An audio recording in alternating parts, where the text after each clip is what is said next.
사바이디 안녕하세요, 컵자입니다. 최근 들어 해외에서의 한 달 살기나 특히 한국인 남성분들의 지친 일상을 달래기 위한 여행지로 라오스라는 나라가 많은 관심을 받고 있는데요.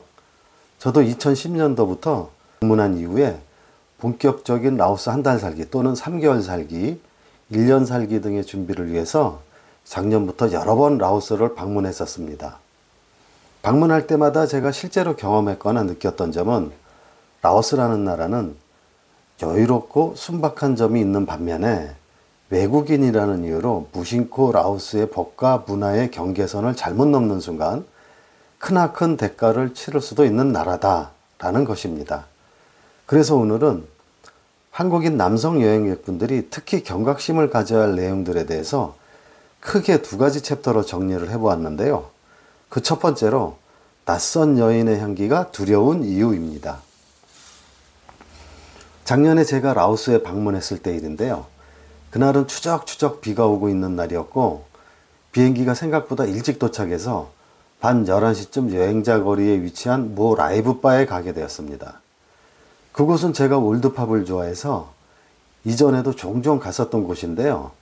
그런데 술 기운도 슬슬 오르기 시작하고 분위기가 한껏 무르익어갈 무렵에 웬 술이 많이 취한 라오스 여성이 제자리로 와서 합석을 하는 것입니다. 제가 오라고 부르지도 않았는데 말이죠. 나이를 물어보니 25살이라고 했습니다. 그때 저는 도대체 이게 무슨 시츄에이션인가 하면서도 별 생각 없이 맥주를 시켜서 같이 한잔하고 노래를 들으면서 이런저런 얘기도 하고 나름대로 흥겨운 시간을 보내고 어느덧 새벽 1시가 넘어서 술도 취하고 해서 호텔로 가려고 바에서 나오는데 그 여자가 따라 나오면서 막무가내로 제가 묵고 있는 호텔에 같이 가자는 겁니다. 저는 안 된다고 여러 번 얘기를 했고 정 그러면 내일 만나서 저녁을 사주겠다 그랬더니 내일은 방비행 가는 날이라 시간이 안 된다는 겁니다. 그때 기억이 아직도 생생한 게 그 아가씨는 계속해서 범이 바나 그러면서 문제가 없다는 말을 반복했고 또 법뱃냥을 수없이 반복하며 같이 가도 괜찮다고 나를 설득하려 했습니다. 정말 껌딱지도 그런 껌딱지가 없었고 정말 집요했습니다. 그래서 그 여성에게 당신 돈 때문에 그러는 거냐고 물었더니 그제서야 돈에 대한 얘기를 시작하는 겁니다. 자기는 돈이 얼마가 필요하다고. 그 얘기를 듣는 순간 사실 돈도 돈이지만 솔직히 겁이 덜컥 나기 시작했습니다. 내가 생판 얼굴도 모르는 처음 본 여자와 같이 내가 있는 호텔을 도대체 뭔 일을 당할 줄 알고 그런 생각이 머리를 스쳐가면서 당장 그 자리를 벗어나고 싶었지만 그래도 매너 좋게 보내주려고 그 비 오는 새벽에 여행자 거리 길거리에서 1시간 정도를 실랑이를 하다가 마침 택시가 지나가길래 택시비를 좀 충분히 줘서 간신히 돌려보내고 호텔로 후다다닥 도망쳐 온 적이 있었습니다. 최근 들어 소위 워킹걸이라는 직업 여성들이 길거리나 라이브바, 클럽 등 여러 장소에서 나타나고 있습니다. 이들은 특히 밤거리를 혼자 걷는 외국인 남성에게 접근하거나 아니면 바 같은 장소에서 합석을 제한하는 형태로 접근을 한다고 하는데요. 주로 수도인 비엔티안이나 방비엔 같은 한국인 남성들도 많이 가는 유명 여행지에서 활동을 하고 있다고 알려져 있습니다.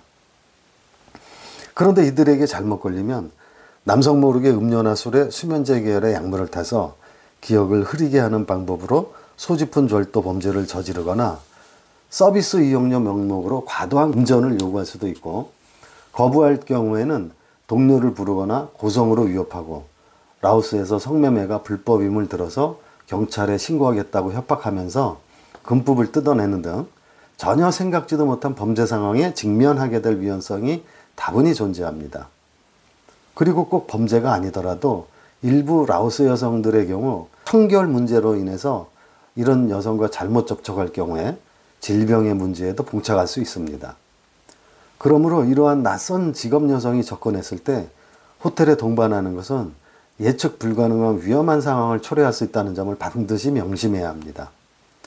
더욱이 라오스 형법에는 분명히 매춘 행위를 불법으로 규정하고 있고 최근 들어 성매매 관련 행위를 단속한 내용이 언론을 통해 종종 보도되고 있습니다. 한 가지만 잠깐 소개해드리면 2024년 2월 9일 비엔티안 공공지구에서 9개의 오락시설에 대한 단속을 실시해서 총 48명의 성매매 종사자를 체포한 일이 있고, 이 중에는 4명이 미성년자라고 밝혀진 바가 있습니다. 단속 대상에는 온라인 게임 카페, 노래방, 주점 등이 포함됐으며, 이 체포된 여성들은 교육 수준이 낮고 농촌 지역 출신으로 생계가 어려운 상황에서 이러한 일에 종사하게 되었다고 밝혔다고 합니다. 이 외에도 외국인 남성과 현지 직업 여성과의 사건 사고를 보면은 한국인 여행객이 현지 여성과 호텔에 투숙한 후 매춘 혐의로 경찰 조사를 받고 벌금과 함께 강제 출국을 당한 사례. 두 번째는 길거리에서 접근한 여성과 동행했는데 여성이 경찰에 신고하면서 군품을 요구하면서 협박을 당한 사례. 유흥가에서 만난 여성과 호텔에 입장하자 바로 경찰이 들이닥쳐서 성매매 혐의로 구류 처분과 함께 벌금 1,000달러 처분을 받은 사례.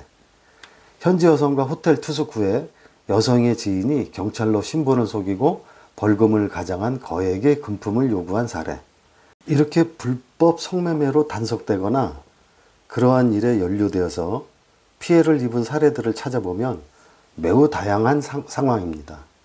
라오스 형법 제134조에서는 현지 여성과 성매매를 하거나 성매매를 지원할 경우 3년 이상 5년 이하의 징역형이 규정되었고요.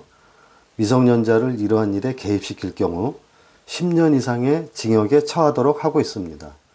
그리고 더욱더 중요한 것은 바로 미성년 성매매 부분인데요. 라오스 형법 제135조에서는 미성년자와의 성관계나 성매매 중개 행위 등에 대해서 대단히 무거운 중범죄로 취급하고 있고, 경우에 따라서는 최대 종신형까지 처벌받을 수 있는 규정을 두고 있다는 사실입니다.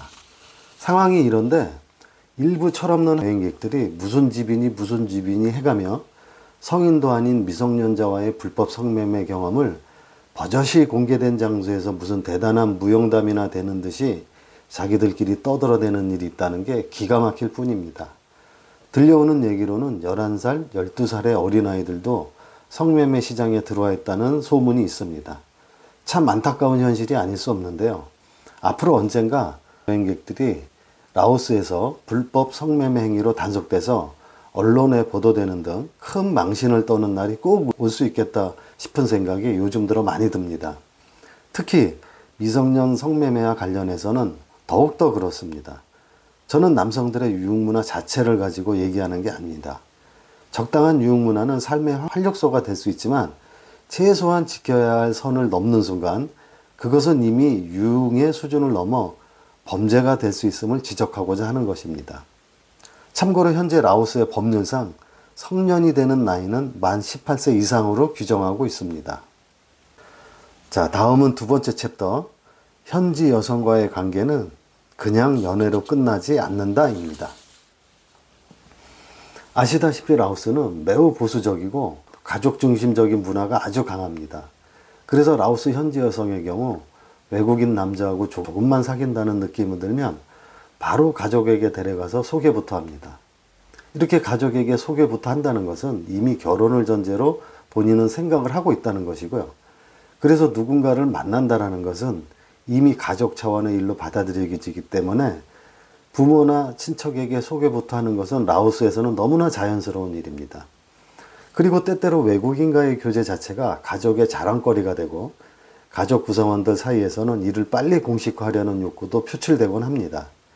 하지만 이런 가족 중심 문화의 이면에는 거의 모든 사례에서 그 가족 전체의 경제적 기대감을 동반하게 만듭니다. 라오스는 아시다시피 동남아 국가 중에서도 상대적으로 빈곤한 국가에 속하고 특히 시골 마을 같은 경우에는 저소득 구조가 고착화되어 있어서 외국인과의 결혼은 좋게 말하면 삶의 질 향상을 위한 첩경이지만 좀 속되게 표현하자면 소위 팔자를 고치고 거기에 더해 지방까지 일으키려는 중요한 삶의 전략이 되기도 하는 게 현실입니다.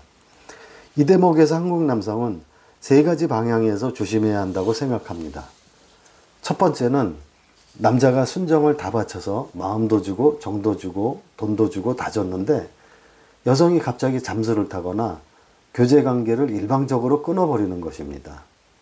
일례로 한국 남자 입장에서는 여자친구랍시고 매달 라오스 사람들의 한 달 월급에 해당하거나 또는 그보다 더 많은 돈을 용돈으로 주고 최신 기종의 핸드폰이나 심지어는 오토바이 같은 고가의 선물까지 바쳤는데, 정작 라오스 현지 여성은 분업알식으로 여러 명의 외국인 남성을 애인으로 두고 한국 남자는 어장관리를 당하는 처지가 돼버린다거나, 여성 측에서 아예 대놓고 가족의 병원비나 학비 등 지속적인 금전 지원 요청을 해서 한동안 금전 지원을 하다가 사정이 어려워져서 금전 지원을 중단했더니 곧바로 여성 측에서 관계를 종료해버리는 일도 있습니다. 그런데 사실 라오스 서민층의 생활 패턴이라는 게 돈이 생기면 저축 같은 방법으로 돈을 모으기보다는 거의 그달 벌어 그달 쓰거나 그날 벌어 그날 쓰는 소비 중심의 생활 패턴이 강하고, 더구나 관계 중심의 사회이다 보니까 없는 돈에도 가족과 친척의 일까지 모두 챙기는 경우가 많아서 남자 입장에서는 금전적 지원을 해준다 한들 별다른 표시가 나지 않는 경우가 대부분입니다. 이렇게 보람도 없고 표시도 나지 않는 지원을 하느라고 남자는 결국 돈도 잃고 마음고생은 마음고생대로 다 하는, 그리고 결국에는 여성에 의해서 남녀관계가 강제로 아웃당하는 그런 서글픈 연애 사연들이 그동안의 한국인 남성들의 사례에서 심심치 않게 전해지고 있는 게 현실입니다. 그리고 두 번째는 라오스에서 외국인 남성이 현지 여성과 관계를 맺을 때 앞의 사례가 아니더라도 남녀관계에 신중을 기하여야 하는 경우가 있는데요. 라오스 형법 제263조에서는 기망에 의한 유혹이라고 해서 외국인 남성이 결혼을 약속하거나 결혼을 암시하면서 라오스 여성과 성관계를 가진 후에 약속을 이행하지 않으면 벌금형 또는 1년 이하의 징역형에 처하도록 규정하고 있고요. 또한 이 과정에서 라오스 여성의 사회적 명예를 훼손했다 할 경우에는 추가적인 처벌과 함께 여성에게 손해배상까지 하도록 규정하고 있습니다. 그러니까 외국인 남성과 현지 여성과의 관계에 있어서 외국인 남성의 책임을 더욱 무겁게 규정하고 있다는 것입니다. 라오스 여성과 국제결혼을 원하시는 분들이야 상관없겠지만, 그렇지도 않은 사람이 아직 마음의 준비도 안 된 상태에서 외롭다고 무턱대고 현지 여성을 만나서 어줍지 않은 연애를 한다시고 본의 아니게 여성의 가족들이 사는 시골 마을까지 딸려가서 가족과 친척들에게 덜커덕 인사부터 한다거나, 아직 진지한 마음이 생기지도 않았는데 상대방이 진지한 사이로 오해하게 만드는 일은 없어야 된다는 것입니다.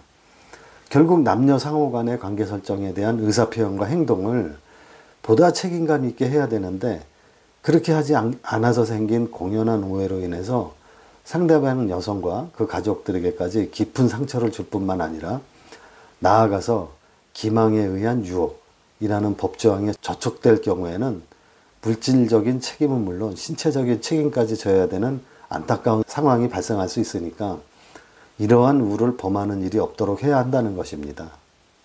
세 번째는 어찌어찌 라오스 현지 여성과 관계를 잘 유지해서 동거라는 것을 하는 경우가 생길 수 있는데요.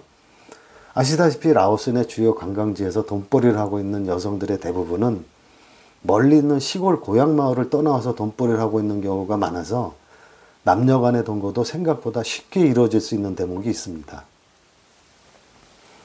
하지만 라오스 형법 제262조에서는 불법 동거라 하여 라오스 여성과 외국인이 혼인 등록 없이 성관계를 맺거나 동거할 경우 외국인 남성에게 벌금 또는 형사처벌을 부과할 수 있도록 규정하고 있고, 총리령 제136호의 제6조에서는 혼인 및 동거 규제 조항을 두고 있는데, 라오스 여성과 외국인 남성이 정부 허가 없이 사적 관계를 가지거나 동거하거나 성관계를 가지는 경우 외국인에게 벌금이나 추방 등 행정처분을 부과한다고 규정하고 있는 상황입니다. 그리고 동거라는 게 이웃들 몰래 할 수도 없거니와 대부분 이웃 주민들의 신고로 단속되는 경우가 거의 대부분이어서 라오스 현지 여성과 동거는 매우 신중을 기해야 할 필요가 있는데요. 라오스에서는 현지 법률에 따라서 결혼을 한 후에 공식 문서로 증빙을 하거나, 그게 아니라면 최소한 마을 이장인 나이반이나 경찰 당국에 사전 허가를 받아야 동거가 가능합니다. 만약에 이를 위반해서 현지 여성과 동거 생활이 당국에 적발될 경우에는 최대 벌금의 $5,000에 구금 또는 강제 추방 조치가 내려질 수 있으니까 라오스 현지 여성과의 불법적인 동거 생활은 안 하는 게 답이다라고 생각하는 게 맞는 것 같습니다. 한국인 남자 여행객분들이 라오스 여행을 하는 특유의 목적성을 보면 현지 여성, 술, 클럽 문화, 향락적인 탐색 등 그런 부분들과 밀접하게 연결되어 있습니다. 현지 여성 얼마든지 만날 수 있고 사귈 수도 있고 헤어질 수도 있다고 봅니다. 술 얼마든지 자유롭게 마실 수도 있고 클럽 가서 열심히 즐길 수 있다고 봅니다. 라오스도 어차피 사람 사는 곳이니까요. 하지만 순간의 잘못된 판단으로 어이없는 피해를 본다거나 또한 라오스 내에서의 불법 행위로 국제적인 망신을 떠는 그런 행위는 없어야 하지 않을까 생각합니다. 안전하고 즐거운 여행을 위해서 아예 이런 불미스러운 일에 연루되는 일이 없도록 현지 문화와 법률을 존중하면서 책임 있는 행동을 취해 나갈 필요가 있다고 생각합니다. 그래서 오늘의 결론입니다. 라오스는 여유로운 곳이고 당신을 얼마든지 포용해 줄 수 있는 나라입니다. 하지만 당신의 실수까지 감싸주지는 않습니다. 감사합니다.